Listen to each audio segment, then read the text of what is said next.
aujourd'hui pour cette vidéo dédiée aux colons conseils sur le nuancier et les aplats de couleurs. Je vous montre en premier lieu un extrait de mes nuanciers dédiés ici aux luminances pour le set portrait. Et ce que je vous propose, c'est d'utiliser l'exercice du nuancier pour vous exercer à faire des aplats de couleurs. Un aplat de couleurs, c'est quoi? Eh ben, c'est réaliser une zone colorée, comme ici par exemple, enfin chaque petit rond de mon nuancier, une zone colorée de la même couleur de façon homogène et sans trace. Un aplat de couleurs comme ça peut paraître être simple à réaliser et pourtant pour réaliser un aplat sans trace, il vous faudra plusieurs choses. Ça va vous demander du temps, ça va vous demander de la patience, ça va vous demander de l'entraînement. Je vais souvent, au niveau de ces colos conseils, vous expliquer que les choses prennent du temps, demandent de l'entraînement et que ça ne vient pas tout seul. Et ce que je vous propose, c'est d'essayer d'adopter un état d'esprit critique envers vous-même, mais critique constructive et non pas critique qu'on va appeler un petit peu flagellation. C'est-à-dire, pour cet exercice, comme d'autres exercices que je vais vous proposer, d'essayer de regarder vous-même vos performances. Quand ça vous plaît, c'est super, il n'y a rien à en dire. Par contre, quand ça ne vous plaît pas, plutôt que de rester coincé dans des pensées « je suis nul, j'y arriverai jamais, pourquoi les autres y arrivent, je comprends pas, j'ai le bon matériel », d'essayer de regarder ce que vous avez fait, d'essayer de reprendre la façon dont vous l'avez fait et d'essayer de regarder à quel moment vous pouvez essayer de vous améliorer. C'est-à-dire, est-ce que lorsque j'ai fait mon aplat de couleurs, est-ce que j'ai utilisé la bonne technique ? Est-ce que j'ai utilisé le bon matériel? Parce que comme vous l'avez vu lors de la présentation des crayons de couleur, tout est possible avec tous les crayons de couleur, mais malgré tout, la réalité, c'est que avec certains types de crayons, c'est plus simple qu'avec d'autres. Donc, est-ce que j'ai le bon matériel?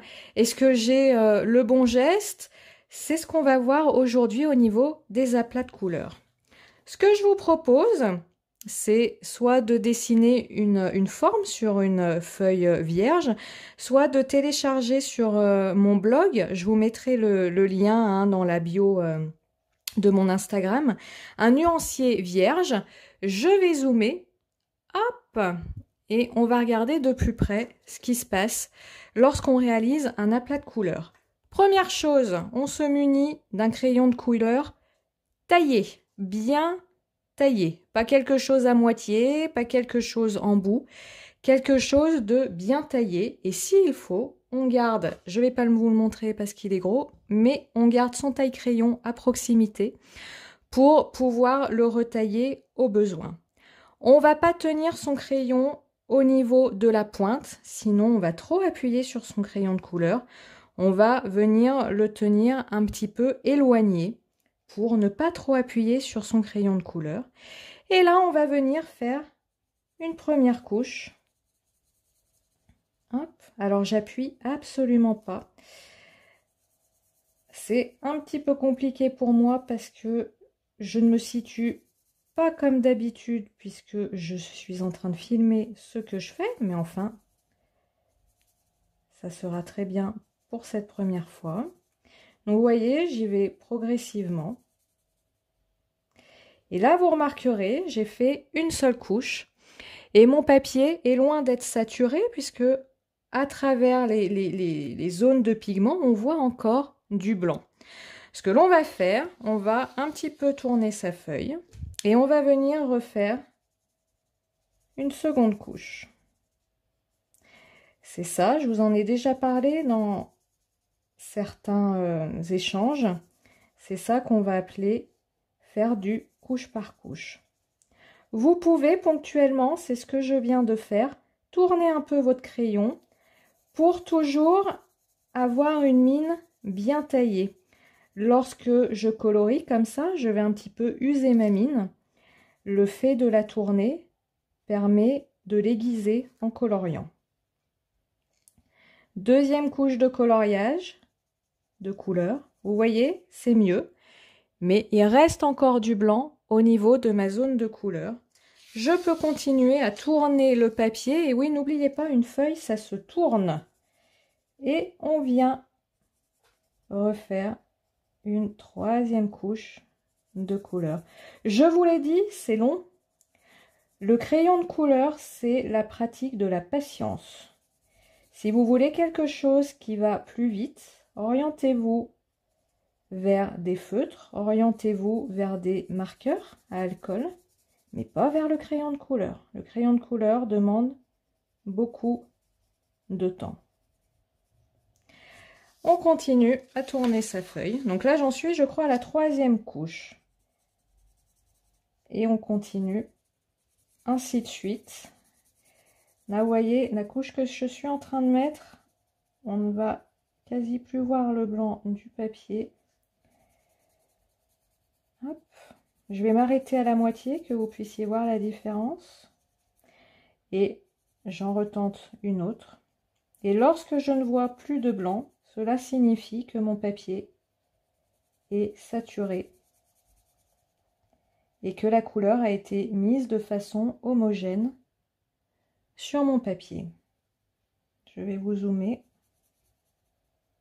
Hop, vous voyez, je tourne un peu le crayon. Voilà. Je vous avance la feuille. Voyez la différence? Ici, alors je me mets bien. Un papier qui n'est pas saturé, ici un papier qui est saturé. On ne voit presque plus de blanc. Je pourrais encore mettre une couche, mais par rapport à la longueur de la vidéo, je vais m'arrêter là. Parce que je veux aussi vous montrer ce qu'il ne faut pas faire. Lorsqu'on veut faire un aplat de couleurs, ce qu'il ne faut pas faire, c'est je tiens mon crayon hyper près de la mine. Alors, j'aime pas du tout faire ça parce que je vais ravager mon crayon, mais allons-y, c'est pour l'exemple, et on appuie. On appuie. Alors là, ça va plus vite, hein. Et on appuie, et puis là, j'en ai un peu marre, alors je vais aller là. Voilà, puis alors je fais de grands traits. Je parle même pas là de l'idée de dépasser ou pas, hein. Et puis allez, je prends au milieu, et puis je tourne. Allez, on y va. Alors ça, c'est niette. Pourquoi? Parce que en faisant ce geste-là, première chose, vous ruinez complètement un crayon qui parfois peut coûter cher. Alors je vous avoue, ça fait un peu mal au cœur. La deuxième chose, c'est qu'en faisant ainsi, votre papier, vous allez le scarifier, c'est-à-dire que vous allez, je pense pas que vous voyez bien, mais faites l'expérience, vous allez le marquer comme une cicatrice. Et du coup, vous ne pourrez plus retravailler votre papier derrière. Quand on travaille de cette façon-là, le grain du papier est complètement écrasé, le papier est complètement abîmé, ce qui fait que derrière, vous ne pouvez plus rajouter de couches, de couleurs, vous ne pourrez plus gommer ce que vous avez fait, vous ne pourrez plus modifier ce qui a été fait. Le couche par couche, ça permet au fur et à mesure des couches de se dire tiens là je préfère laisser une zone de clair, je recentre. Donc je laisse ainsi, là je peux rajouter encore de la couleur et si vous le voyez, hop, à cet endroit là où, alors là c'est pas pratique du coup parce que mon crayon n'est plus taillé vu que je l'ai ravagé à côté, mais cette zone où j'ai toutes mes couches de couleurs, il n'y a aucune trace. Je vous montre. Voilà. Donc, ce que je vous propose par rapport à ce colo conseil, c'est de vous entraîner avec vos crayons, soit pour vous entraîner à faire un aplat de couleurs, soit à l'occasion de vos nuanciers, et bien de vous entraîner à remplir des zones de couleurs. Vous voyez le crayon, je le tiens comme ça. Vous entraîner à remplir des zones en couche par couche en prenant le temps. Et je vous assure que quand vous arrivez à faire un aplat de couleurs sans trace, C'est vachement satisfaisant. Hop. Vous voyez, hein, je vais pas non plus doucement. Hein. Voilà.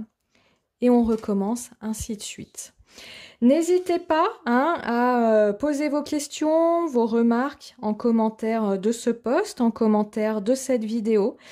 N'hésitez pas à nous rejoindre sur le forum des Colo Conseils qui se situe au niveau de mon blog, là où vous pouvez trouver les pages de nuanciers. Et comme dit au moment des présentations, j'essaierai d'y répondre à chaque fois que je peux, de répondre à vos questions et à vos remarques. Bon coloriage à tous et au prochain Colo Conseil!